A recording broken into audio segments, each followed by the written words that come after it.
Well, happy Monday to everybody. Hope your week is off to a good start. And we are at Fenway Park to start the Sunday, June 21st date, 1987.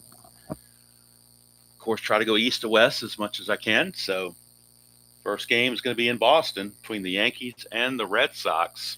Roger Clemens will be getting the start for the Red Sox against Bob Tewksbury for the Yankees. Tewksbury just got called up from Columbus. He's had two previous starts in the replay, but this will be start number 3. He had 6 total on the season. Not very good, 1-4, 6.75 ERA. So Tewksbury will get the start for the Yankees. Roger Clemens for the Red Sox. Game 462 in the replay. Fenway Park, very hitter friendly. 19 for lefties, 15 for righties for the singles. 7 for lefties, 10 for righties on the home runs. Roger Clemens come to this game with a record of 6-4. His wild pitch rating is a 3. His balk is a 4, and he has a +1 for the pitcher hold rating. And Sullivan's a 0, so he stays a +1. Yankees enter the game 39-29, and they've been on a little bit of a tailspin lately. Boston near the bottom of the AL East, 26-41. Oddly enough, both catchers have 14 for their pass ball rating. So either catcher great at holding or preventing pass balls. Hello, Mr. Jester. Good to see you. Mr. ID Jester. King of the Rants, whether it's on Strat-O-Matic or anything else for that matter.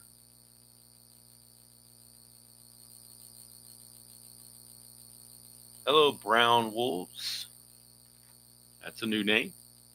Is it the same person, or is this a new person with the same person with a different name? I don't know. Trying to go by I can't really tell by the my eyesight's not very good, so the little icon's not really showing me much of anything. We go to the Strat-O-Matic computer because if you saw the NBC game of the week on Saturday, I made the mistake of not scoring the game on the computer as I was playing it. And as a result, it got really, really messed up and basically cost the Orioles the game because of my blunder. But it happens, as they say. All right, so going to the Strat computer, we're getting the full statistical outlay of Roger Clemens on the replay. He is 6-4. Well, first of all, real world. He was 20-9 with a 297 earned run average. On the replay, he's 6-4 with a 4.37 earned run average. 111 innings pitched, 116 hits allowed, 36 walks, 96 strikeouts. Again, the Yankees are without Ricky Henderson, and they're also without Don Mattingly. They will be coming back in a few days, but they're still trying to play without him. But they've been hurting. They've been struggling for sure without those two guys in the lineup. Particularly Mattingly, because the first basemen they've been throwing out there have not been good.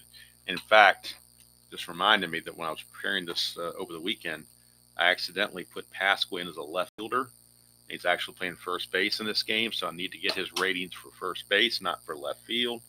I'm so used to putting Pasqua in at left field that it kind of threw me off a little bit. So Pasqua at first base is a 4.E15. All right, now that's correct, because Ward's in left field and Pasqua's at first base. Usually it's the other way around. Usually they have Ward at first and Pasqua at left. That's just what they're doing.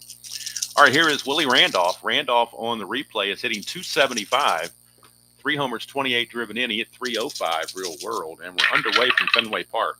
It's a 2-8, and that's going to be a 1-19 single, so that's a base hit for Randolph. Leadoff single for Willie Randolph, and we'll see if he wants to get a lead. He needs a 3. That's his only option to get a good lead. It's a 3.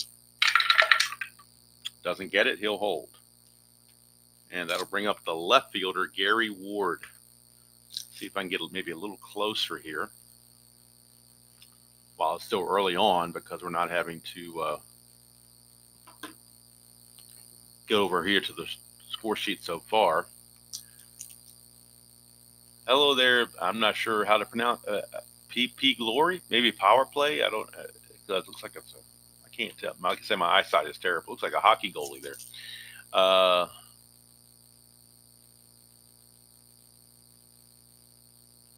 Going to Germany. Is that for business or pleasure, ID? You on a business trip, or is that like a mini spring vacation kind of thing? All right, Gary Ward. We'll step our vacation. Okay, cool. Cool.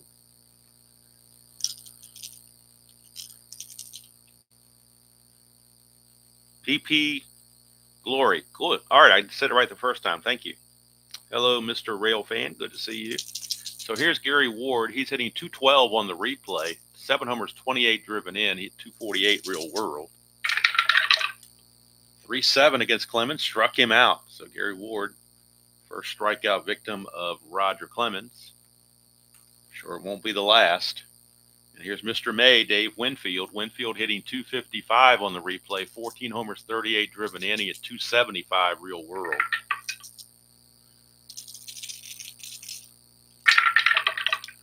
6-2, and that is a ballpark blast off Roger Clemens' card. It's a 1-10, but that's a 12, so Winfield comes up a little bit short, and Jim Rice right in front of the green monster will make the catch. Winfield got just up under too much, 2 away for the hitman, Mike Easler, designated hitter. Easler hitting 241 on the replay, no homers, 3 driven in. He hit 281 real world. Randolph still stuck at first base. 5-2 to the left. He's a fly to center. Ellis Burks puts it away. And that's it for the Yankees. They get a leadoff single, but make nothing of it. We go to the bottom of the first. It is the Yankees nothing. The Red Sox will be coming to bat against young Bob Tewksbury, just called up from Columbus, making his 3rd start. He's had 2 earlier starts back early in the season. He's been down in Columbus, and now he's back up to make a start here. See, his real world record was 1-4 with a 6.75 ERA in 6 starts. This will be start number 3 for him. He had 2 previous starts, which he has no 1-loss record, but his ERA is 7.88, so he hasn't been doing very well. 8 innings pitched, 11 hits, 4 walks, and 5 strikeouts. So he's been struggling just a tad.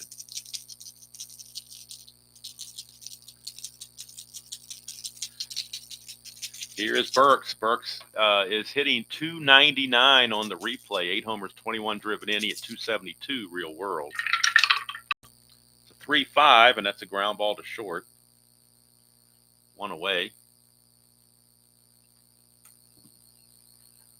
And ID, you might appreciate this, but boy, wouldn't it be better if all the Strat cards from Strat Company look like this versus this?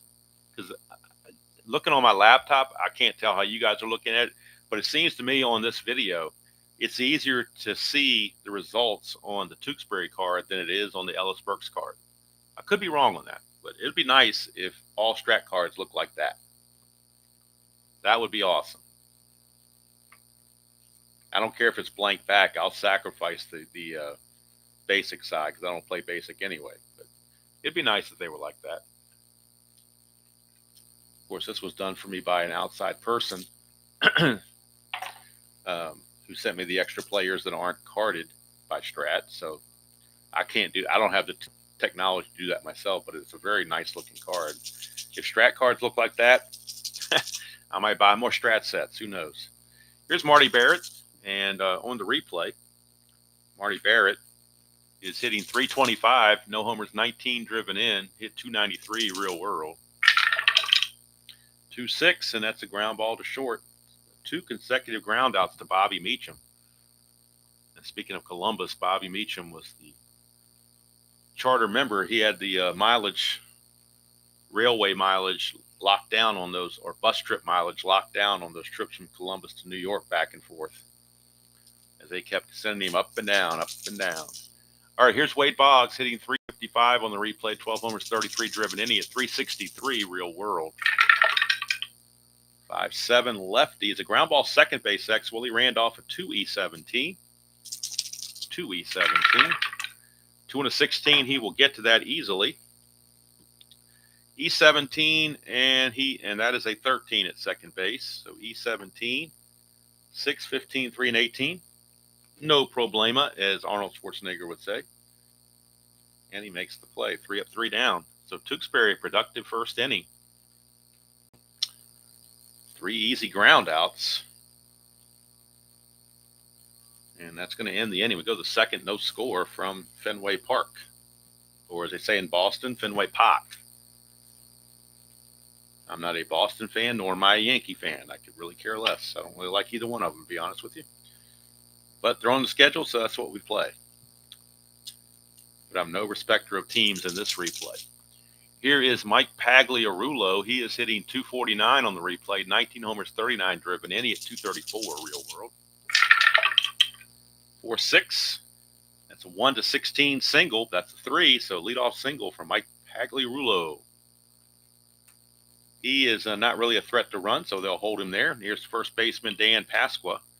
Pasqua hitting 223 on the replay, 11 homers, 24 driven in. He hit 233 real world. Nothing on the havoc. 3-4, and that's a ground ball shortstop A. We have a Giovanni's Tailor Shop tailor-made double play, 6-4-3. There's a plus there, but that's irrelevant when the infield's not in. That's irrelevant. So it's ground ball shortstop A, 6-4-3, tailor-made double play. That tailor-made double play is sponsored by Giovanni's Tailor Shop in Lemoyne, Pennsylvania. If you're in that area, be sure to check them out. Tell them Demo sent you to give you a slight discount on your tailoring needs. They are the unofficial sponsor of the channel. They are the official sponsor of the Giovanni's Tailor Shop, tailor-made double play of the game. And if you're not quite sure what constitutes tailor-made double play, that's a 6-4-3 or a 4-6-3 double play. Here's Mark Salas, the catcher. He's hitting 161 on the replay, 3 homers, 10 driven in. Hit 250 overall. 3-8, and he's going to ground to short, and that's going to take care of the Yankees. So again, a leadoff single amounts to nothing as Clemens gets out of the jam. Go to the bottom of the second, still nothing going on from Fenway Park. And Tewksbury back out. We'll be facing Rice, Baylor, and Evans. Rice, Baylor, and Evans due up for the Red Sox.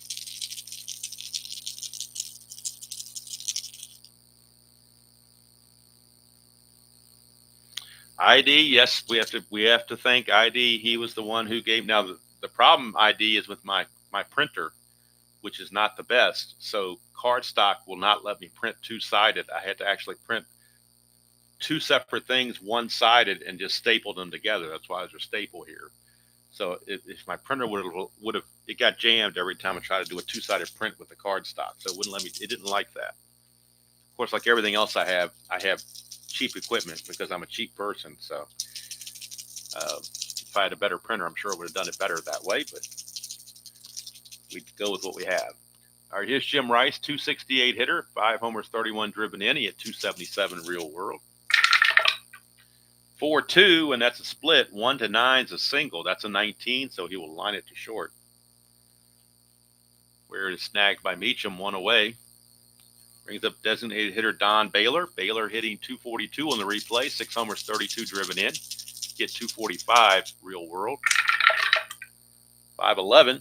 Fly ball left field X. We are looking at the left fielder Gary Ward. He's a 3-6.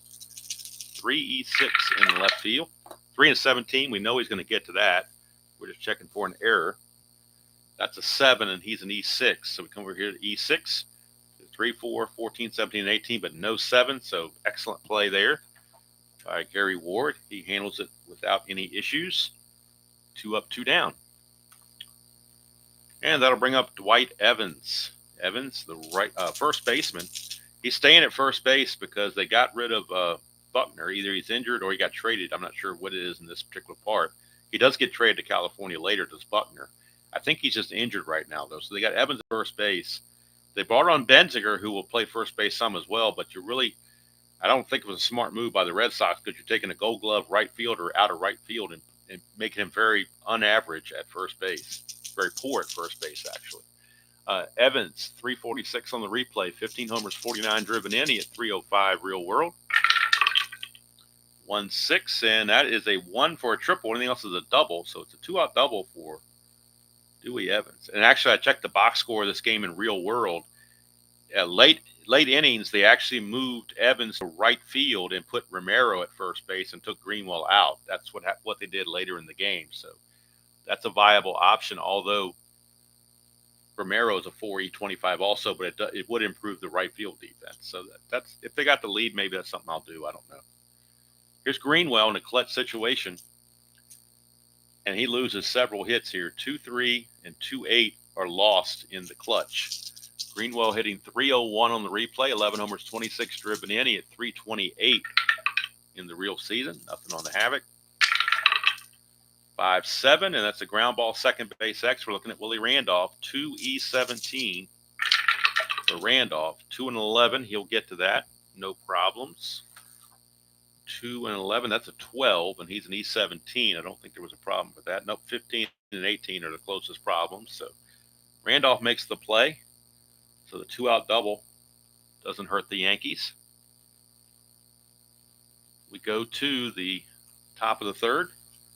Still no score from Fenway Park.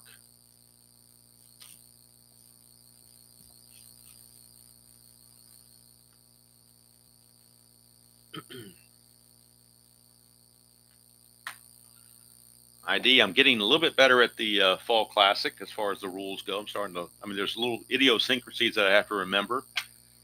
But for the most part, I feel like I've got it down pretty good now. So hopefully playing the NBC Game of the Week will even improve that even more.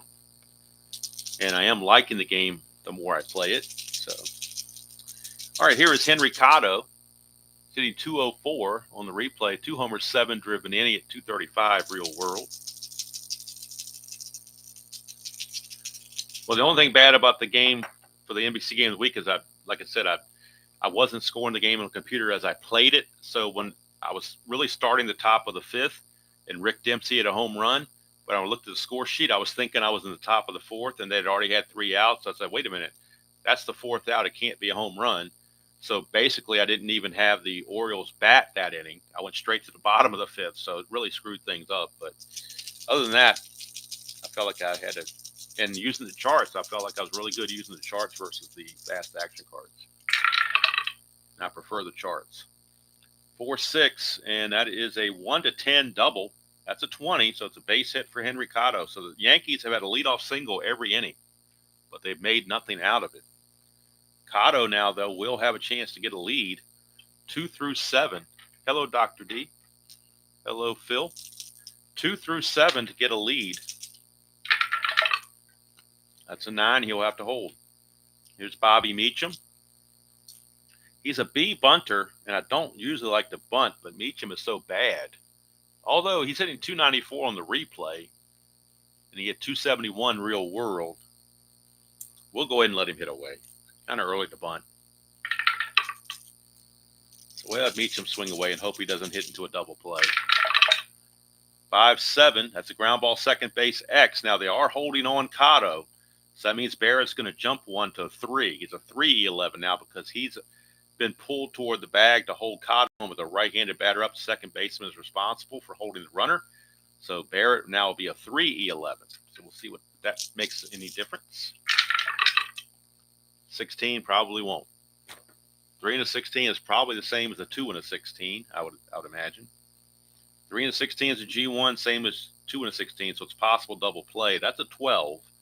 And Barrett's an E11. There is no 12 there, so it will be another Giovanni's Tailor Shop, tailor-made double play, 4-6-3. Maybe we should have bunted there, but I just hate bunting so early in the game. But 2 quick outs. And here comes Willie Randolph. 1-8 for Randolph. He grounds to third, and that will end the inning. Takes care of the Yankees in short order after the 2 Giovanni Tailor Shop double plays they've hit into. Not that Clemens needs the help, but they're giving it to him. Bottom of the third, and it comes Tewksbury back out. Will face Spike Owen, Mark Sullivan, and Ellis Burks. Spike Owen on the replay. Spike Owen is hitting 219, a homer and 8 driven in. He at 259 real world. Switch hitter. 2-9. He's going to pop it up to first where Dan Pasqua is there. 1 away. That'll send up Mark Sullivan, the catcher. He's hitting 169 on the replay. 2 homers, 11 driven in. Oh, and by the way, he hit 169 in the real season, so he's right on his mark. Pardon the pun, right on his mark. But he's had 83 at bats. He had 160 real world, so he's halfway through. Let's see, 5'9". That's a ground ball shortstop. Actually looking at Meacham. He's a 4.29. Every ground ball to short is an adventure to Bobby Meacham. Let's see, a 20, though, he'll catch a break. But a 6 could be a problem. He's an E29, and there's a 6. E29, there's no 6 there, so Meacham will make the play. 2 down. Fortunate on the D20 roll because his range was limited. So 2 up and 2 down, and here's the top of the order, Ellis Burks. He grounded out to Meacham his first time up. And as you can see with the outs, other than this fly to left, Tewksbury's kept it in the infield. He's got the ground ball working. 4-6. That's a solid base hit to left field for Ellis Burks. Second hit of the game for the Yankees, and Burks will be looking to steal. To get a lead, needs a 5 or a 6. Tewksbury's a -1 hold, but Salas is a +2. It makes him a +1. So if Burks gets the lead, it's going to be a 1-18. Does not get the lead, so he'll hold. Here's Marty Barrett. Brown, these are not my creation. They were sent to me by somebody else. I don't know how he does it on his computer. I didn't really go into asking him. I was just appreciative that he sent them. So I don't know how he does it, but I would love to be able to know how to do it, because when I try to print cards off the computer, they look nothing like that. You must have a special program or something. I don't know, or an excellent printer, one or the other. I have neither one. All right, here's Barrett, but I would love to know how to do it. 2-3 for Barrett, and that's a pop out to third.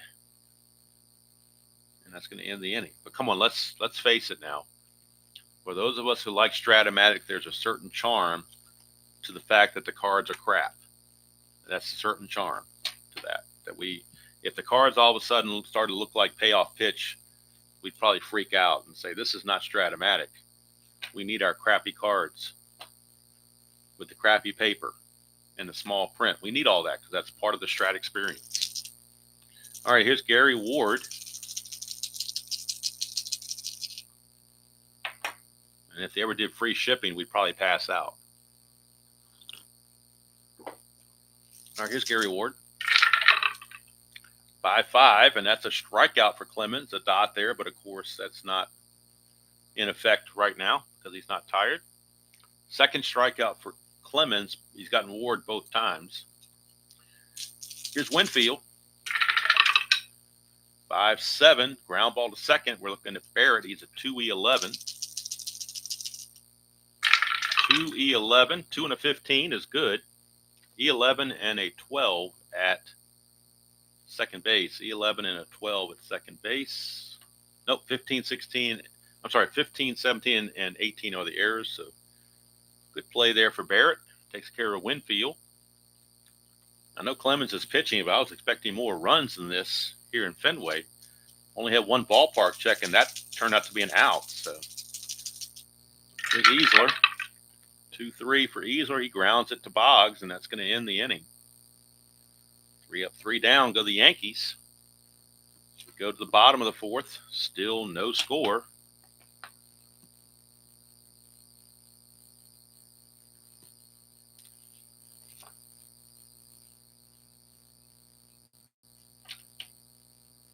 Wade Boggs.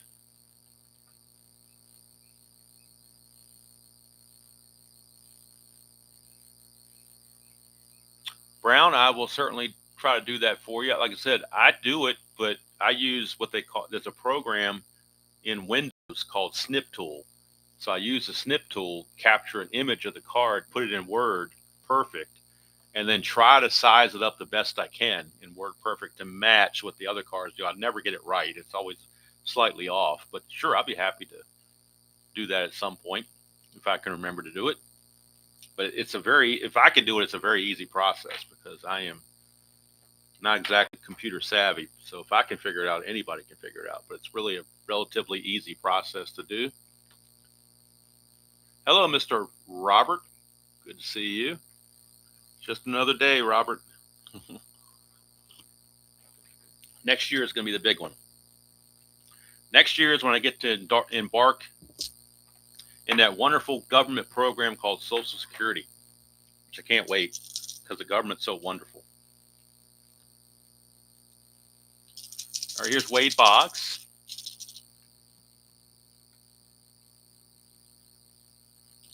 Boggs grounded to second his first time up, 5-3. Fly ball right field X, that's Winfield. He is a 1, so we know he's going to get to it. We're just looking at E3.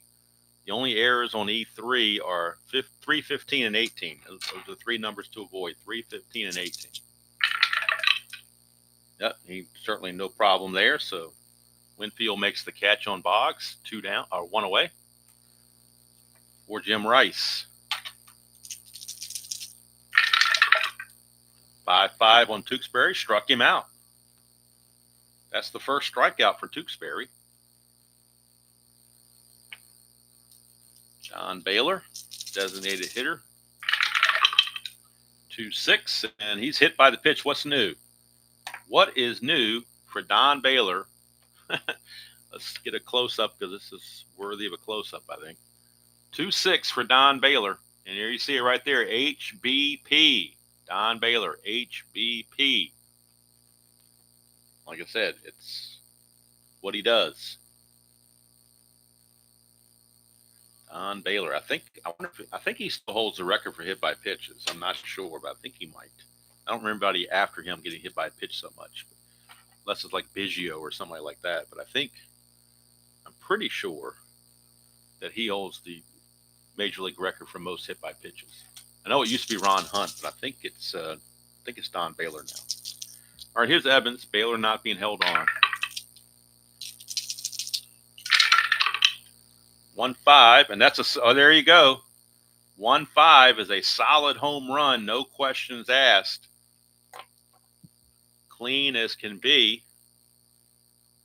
Dewey Evans, a 1-5 versus righties. There you go. 1-5 versus righties, solid home run, no D20 needed. 2-run home run from Dwight Evans. And so the hit by pitch comes back to Burn Tewksbury as Evans hits the home run. Puts the Red Sox in the lead 2-0. And for Dewey Evans, that is home run number 16 on the replay. He had 34 of them real world. But this is home run number 16 on the replay, and the Red Sox lead it 2-0. And now here's Mike Greenwell. So all this with 2 outs and nobody on. Greenwell 2-8, and that's a single. There's an anti-clutch, but nobody's on base, so single is good to go for Mr. Greenwell. He will not be held at first. And here's Spike Owen. Owen popped to first his initial at bat, 3-9. He's going to draw the base on balls. All of a sudden, Tewksbury's losing it here in the 4th inning. He had been pitching so well. His fatigue inning is next inning, so he's not worried about fatigue right now, but he needs to get this last out against Mark Sullivan, number 9 hitter, weak hitter. Hugh Jennings is? Okay. Huey Jennings, I thought it was Baylor, but okay, that's cool. I know he's up there. So I didn't know who the actual record holder was. Here's Sullivan, 5-6, and that's a ground ball to short, and that will end the inning. But the 2-run home run from Dwight Evans makes it 2-0 Red Sox after 4. Craig Biggio is the modern leader. Is that what I read? Don Baylor's now 4th. Okay. I know it. Like I said, I know growing up he was always talked about how he was always hit by the pitches.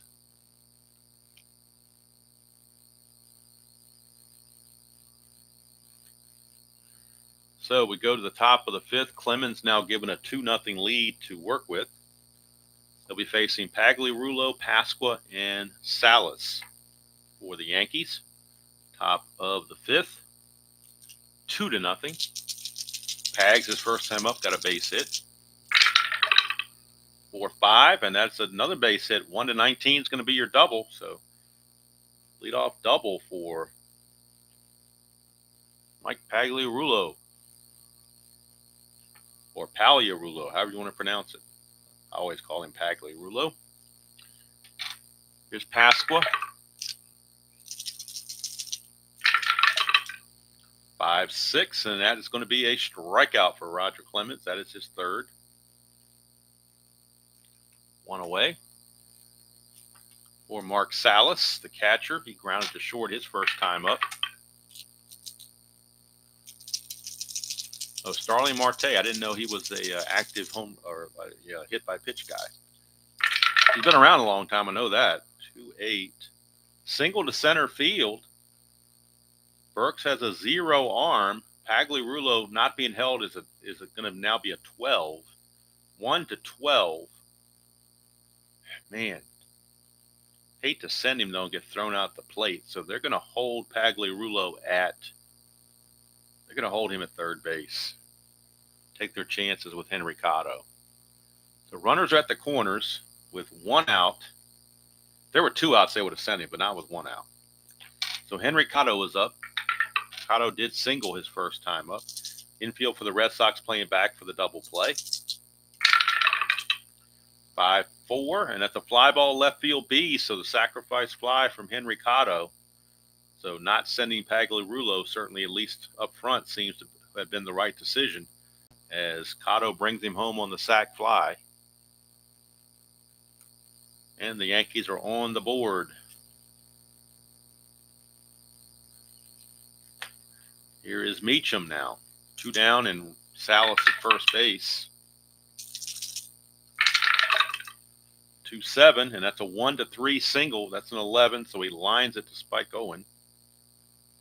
But the Yankees are on the board. They get off to Schneid thanks to a double from Pagliarulo and a Henry Cotto sac fly.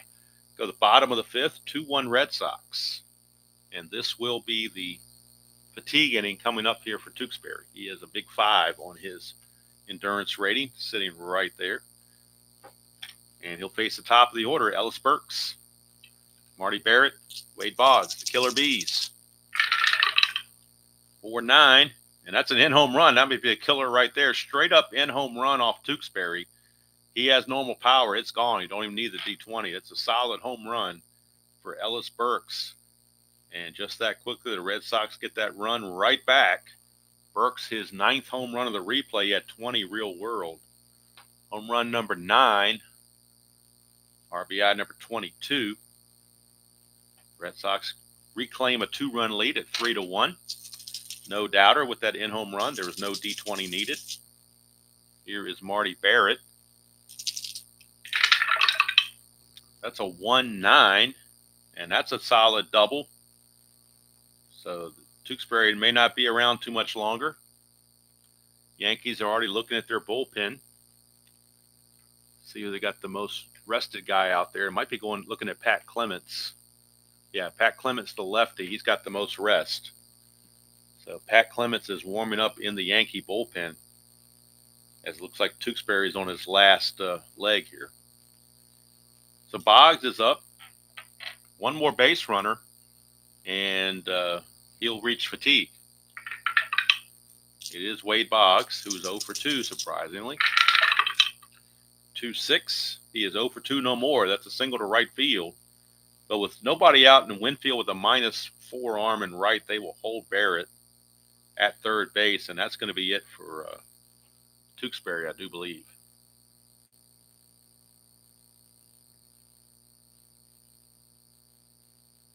So runners are at the corners. Tewksbury officially hits his fatigue, but I think on top of that, I think Lou Piniella was fatigued of seeing Tewksbury pitching anymore, so he's coming out. And bringing in the left-hander, Pat Clemens. Clemens was 3-3 with a 4.95 ERA in the real season. I know he's left-handed, but you're playing the long game here because they want Clemens to go several innings. So they're not really concerned about righty-lefty matchups right at the second. Clemens 3-3, 4.95 ERA in the real season with 7 saves. On the replays, 1-3 with a 4.59 ERA and 3 saves. 33 innings pitched, 38 hits, 13 walks, and 13 strikeouts. And he's in there to try to calm down these Red Sox bats. He is a -3 hole, which makes him a -1. So it's kind of interesting now. We have the 2 pitchers in the game currently are Clemens and Clemens. So not sure I've had that before. We got it now. All right, so it's a 3-1 ball game. Jim Rice at the plate. They're playing back for the double play. They have to get outs. They'll trade a run for an out, but they have to get some outs. They can't afford a 3 or 4 run inning. 4-7, and that's a single 2-star, so it doesn't matter whether we're playing. Base hit, and Barrett will come in to score. Going to third is Boggs.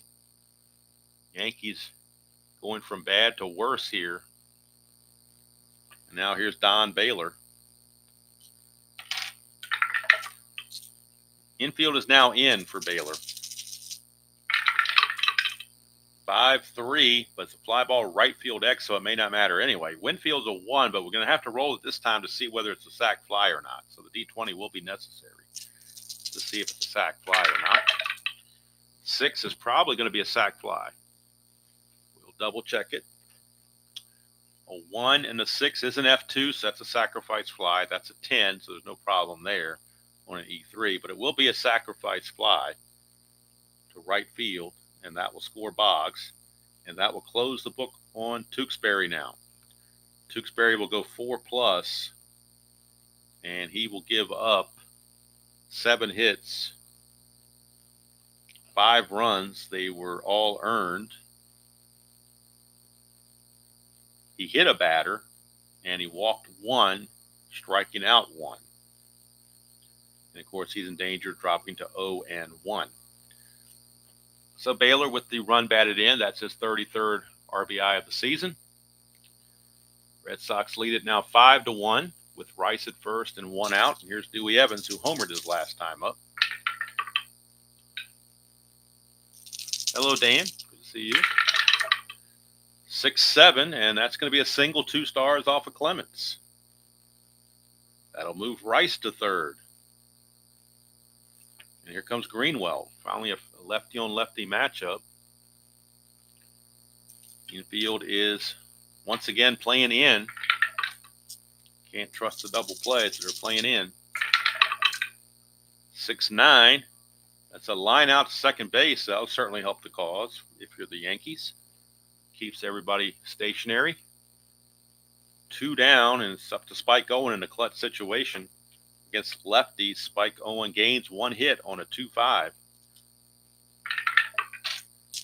That's a 2, chance for balk or pass ball. Looking at a balk rating on Clemens, so let's get the computer to see what his balk rating is, which is a 10. He's a wild pitch 20 and a balk 10. That will be a balk. So he balks Evans to second base. So we'll reboot. Oh, and he balks Rice into score as well. Didn't even see that. Rice was at third, so he balks Rice into score. It's now 6-1 with Evans at first, so it's still Evans at second now, so it's still a clutch situation. 5-7 is a base on balls. They were hoping to get some innings out of Clemens, but he may not even last this inning the way it's going. Here's Mark Sullivan, 9th man to bat in the inning. 4 runs are already in. 1-4. It's a ground ball right back to Clemens to finally end it, but a 4-score Abraham Lincoln inning, and the Red Sox jump to a 6-1 lead. And they may just use Clemens to eat some innings here. In the meantime, Clemens has got a 6-1 lead to work with, which seems pretty safe if you're Roger Clemens, I would think. Top of the 6th we go. And it will be top of the order, Randolph, Ward, and Winfield. 1-9 for Randolph. He's going to ground it to Spike Owen, 1 away. That'll bring up Gary Ward.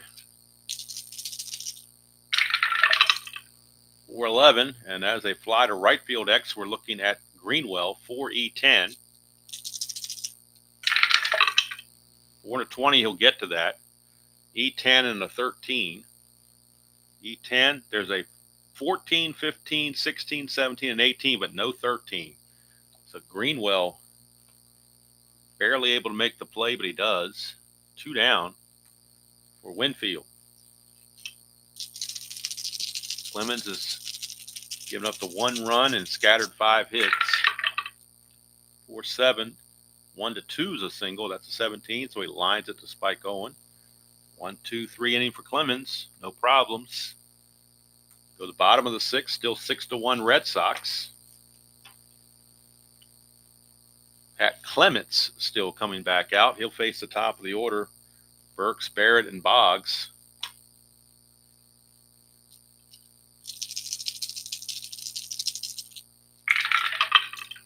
Four 9 against a righty is a fly ball to left field, 1 away.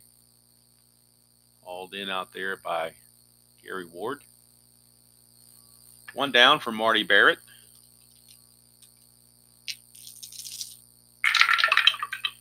5-6, and that's a ground ball to Willie Randolph. He's a 2E17. 2-15, he'll get to that, no problem. E17, that's an 8. I don't think there's a problem with the E17 and 8. There's not. 6-15, 3 and 18 are the errors. So Randolph makes the play. 2 down for Wade Boggs.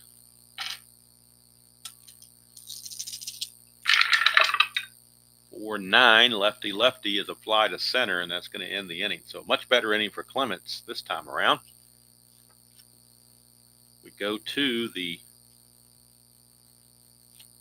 top of the 7th. Score still 6-1. This is the fatigue inning for Roger Clemens, inning number 7. I'm sorry, no, the 8th is fatigue inning, so he's good to go in the 7th. It is the 8th that is the fatigue inning. See how we're doing on coverage here. I may need to back this up just a hair. Don't want the cards being cut off.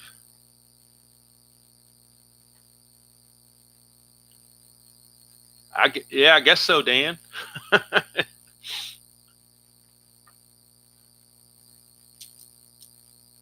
Again, next year will be the big one, not this one. Last year was a big one, and next year is a big one. This one's just kind of in the middle.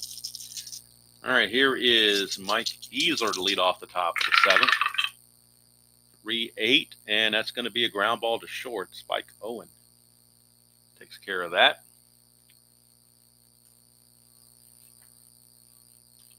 Here's Pags. 5-4, and that is going to be a fly to center. If you keep the score, Dan, it's number 61. So I'm kind of in the middle. Last year was the big one, and next year is a big one. But this one's just kind of in the way to get there. Here's Pasqua. 5-10, and that is a catcher X. Looking at Sullivan, the 3E1. 3E1, 3 and a 13. But nobody's on base, so there aren't any pass balls or wild pitches to worry about. Let's see here. 3 and a 13 is a foul out. That's a 7. He's an E1. The only error on a 1 is a 17, so he will foul out. And another 1-2-3 inning for Roger Clemens. He is firmly in control of this game. And the Yankees just are going to fall further and further behind the Brewers and the Blue Jays. And in fact, the Tigers are going to pass them now, so the way it's going. So Yankee fans are in dire straits right now. 7th inning stretch time, but my coffee's still pretty warm, so I think we're going to dispense with the 7th inning stretch in this game. Just keep going forward. Yankees may go to the bullpen, though, for a right-hander. Let's see who they might want to go to here. Who is it that needs work or is not overworked, at least? Let's see here. They'll go with Tim Stoddard out of the bullpen. So that's it for Clements. He's going to go 2 innings and give up 1 run. Let's see, he gave up 2 hits, a run, a walk, and no strikeouts. Now Tim Stoddard, they would like him to pitch the last 2 innings, which he's certainly capable of doing. Tim Stoddard, he's got a 2 for fatigue. Stoddard 4-3 with a 3.50 ERA in the real season, and he had 8 saves to go along with it. On the replay, 6-4 with a 3.49 ERA and 1 save. So he had a 3.50 ERA real world, 3.49 ERA in the replay, and 49 innings pitched, 41 hits, 13 walks, and 46 strikeouts in the replay. And he's going to be facing Jim Rice. He is a +4 hole, which makes him a +5, but with it being 6-1, I doubt the Red Sox are going to be doing much running. Hey, Brown, I know nothing about Latin. Only I know about Latin is I had a friend of mine in high school and that went on to become a pharmacist. And when he was in college, he was telling me that Latin was a big language he had to learn to be a pharmacist. That's all I know about Latin. That's my extent of the knowledge of Latin. Here's Rice, 2-10. Ground ball to third, and Pagliarulo makes the play. 1 down. Oh, thank you very much. Appreciate that. I don't know how pharmacists and doctors in general all have crappy signatures, but they do. If you ever get a prescription filled, you can't read the signature. I don't know how they do that. I know my signature's bad, but theirs makes mine looks wonderful. All right, here's Don Baylor, 6-5. That's a strikeout for Stoddard. 2 away, and that brings up Dewey Evans. 3-6 for Evans, and he draws the base on balls. And he's not going to go anywhere, not with a 6-1 lead. And here comes Mr. Greenwell. That's a 2, chance for balk or pass ball. Balk chance on Stoddard. Let's see what his balk or his pass ball rating is. Check his balking while we're here. Pass ball rating on Stoddard is a 6. His balk's a 0, but we're looking at 1-6. And it's going to be a not pass ball, balk rating on. Wait a minute, his balk rating was a 0, right? So he can't balk. Not bad. I was thinking wild pitch. We were on the second number, so we're looking at wild pitch. I mean, a balk, not wild pitch. So it is a strikeout, but no balk, as Stoddard cannot balk. So Greenwell, 1-7, ground ball to second. That'll end the inning. So we go to the 8th. Score still 6-1. And now I will do what they did in the real game. I will move Dewey Evans to right field and bring in Ed Romero to play first base. And we will remove Greenwell from the game. So Romero comes in here to play first base. Romero. And Evans will now take over in right field. That's what they did in the real game. It makes sense to me because you get Evans is much better as a fielder in the outfield than he is at first base. So that way he gives you a better right fielder. First base defense is about the same, but you've greatly increased your defense in right field. All right, let's do that on the computer before I forget. Got to do everything on the computer before I mosey forward to make sure everybody's in their right position. So going into right field is Dewey Evans, and Ed Romero comes off the bench. Will hit in Greenwell's spot, number 7, and play first base. So now those changes are made. And here's Mark Salas to lead off the top of the 8th. This is the inning of Clemens' fatigue check. 6-5 to the lefty, the fly ball. And look at that. Put Evans in right field, and the ball finds him on the first play. And Evans easily making the catch, 1 away. Here's Henry Cotto. 5-2, and that's a ground ball right back to Clemens. So I think the Yankees have kind of packed it in here. I don't see any reason why Clemens won't pitch a complete game because it looks like the Yankees are kind of wanting to get out of town. This is a travel day, so 5-9, and that's a strikeout. Uncharacteristically low strikeouts, only the 4th strikeout for Clemens, but That's a minor point when you compare it to the whole length of the outing, where he's only given up 1 run in 8 innings. And of course, he's got full endurance into the 9th. Stoddard back out. And Spike Owen is your batter.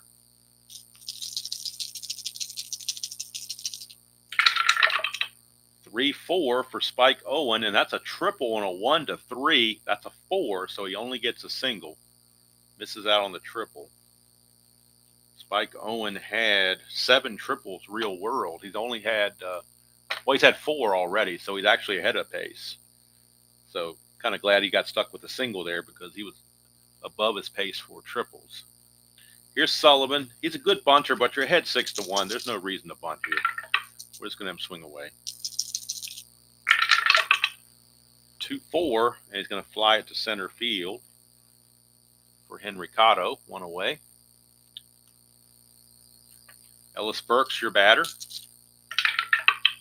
2 for 4 with the home run. 1-7, that's a strikeout for Stoddard.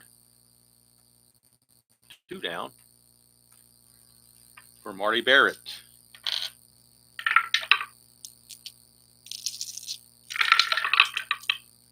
4-6 for Barrett, and that's a 1 for a double, but that's going to be a fly to center.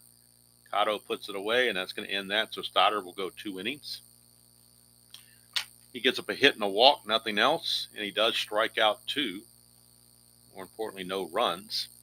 So it is a 6-1 ball game as we head into the top of the 9th. Only drama now is if Clemens will get a complete game. And right now, the Red Sox bullpen is vacant. They have nobody tossing in the bullpen.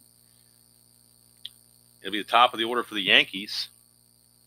Willie Randolph, followed by Ward and Winfield.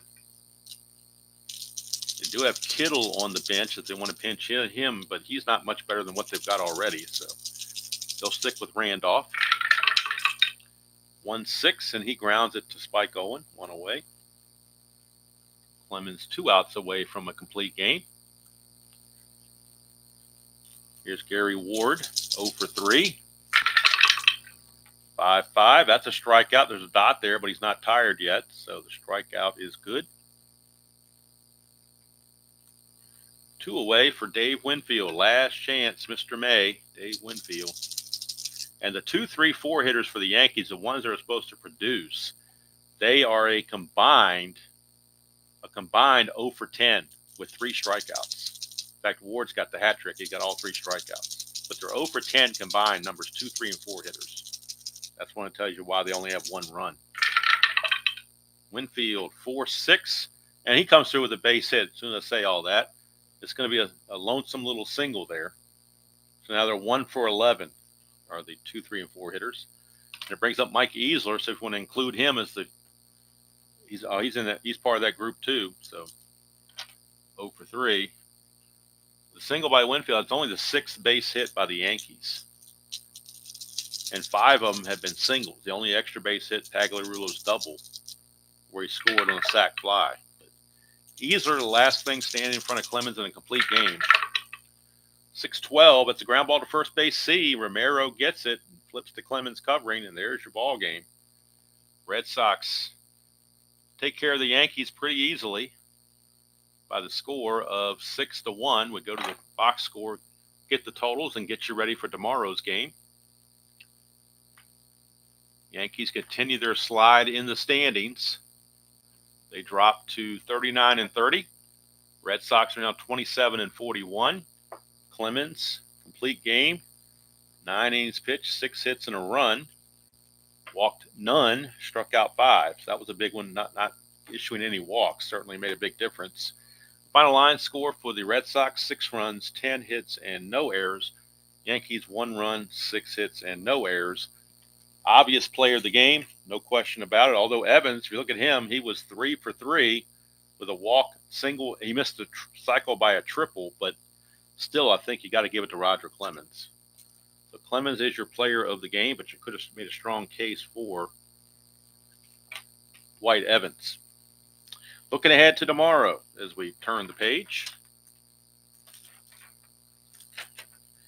We're going to be in Baltimore Detroit Tigers taking on the Baltimore Orioles from Memorial Stadium. Dan Petrie for the Tigers against Ken Dixon for the Orioles of game number 163, or 463 rather. Tigers are 37 and 27. Yankees are now 39 and 31. So Yankees have now fallen into fourth place behind Detroit. Of course, Baltimore mired in last place, 25 and 43. So there you go. Hope you enjoyed that presentation. I wish it was a little closer game, but you can't always get that kind of stuff going. But let me look at the standings. I want to check the Yankees and see what they've done as far as their losing streaks are concerned. Let's see what it has here for the Yankees. The Yankees, let's see here. They're 3-7 in their last 10 games. The Yankees are 3-7 in the last 10 games. Meanwhile, the team they are chasing, Milwaukee, is 9-1 in their last 10 games. So they've dropped 6 games to the Brewers over a 10-game span. Yankees are now 7.5 back of the Brewers, and they are in fourth place, a half game behind Detroit. If Detroit loses to Baltimore, they'll fall back into a third-place tie with the Yankees. But right now, the Brewers lead the Blue Jays by 3, as the Brewers are definitely overperforming. They're 9 games better than they were in real world, and that's far and away the best any team has done in this replay. They are +9. On the negative side, let's see, is there anybody that's negative, significantly negative? I would say Minnesota. They're 6 games less than what they did in real world. Minnesota has a 32-35 record, but they were 38-29 real world, so they're underperforming big time. Oakland is overperforming. They are 6 games better than what they did in real world, which is why they're in first place. So Milwaukee and Oakland are first place teams. Yankees fall to fourth place with that loss. Tomorrow, Tigers and the Orioles from Memorial Stadium. And on Wednesday, it'll be the Brewers and the Blue Jays from Exhibition Stadium in Toronto. So that's going to do it from here.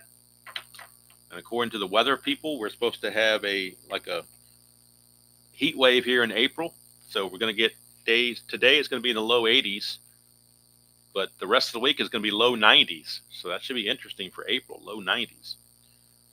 Fortunately, I think the humidity will not be up, so I don't think it'll be that bad, but certainly a little bit of a culture shock when you're used to 60s and 70s for it to pump it into the 90s in April. But that's just the way it goes. It sure beats the heck out of being in the snow and the ice and 30-degree weather and stuff like that. So I'll take it. It doesn't matter to me. I will gladly take it any day of the week. So that's going to do it from here. Until next time, enjoy playing whatever game you choose to play, however you choose to play it. And don't forget, final score from this one. Red Sox beat the Yankees 6-1 behind Roger Clemens' complete game. He now improves to 7-4. So until next time, enjoy playing whatever game you choose to play, however you choose to play it, and I will see you all down the road.